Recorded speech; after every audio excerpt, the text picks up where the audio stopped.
But I do think that my faith is kind of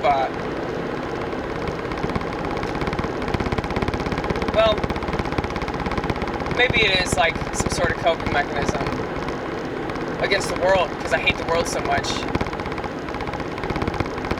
Oh, that's cool. That fat bitch is changing her own tire. That's kind of impressive.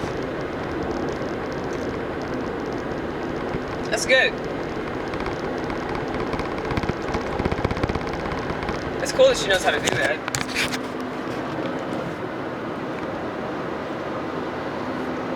I mean, she shouldn't have to. You know, that's a man's job, but you know,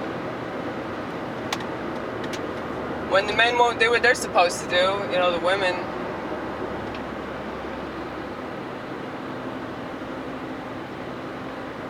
end up picking up the slack.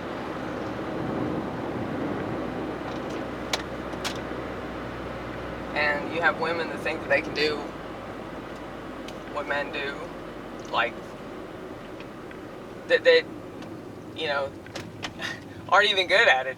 You know, isn't that crazy?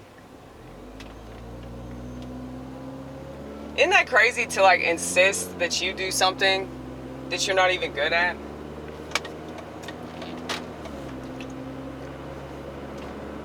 Maybe I'm speaking for me.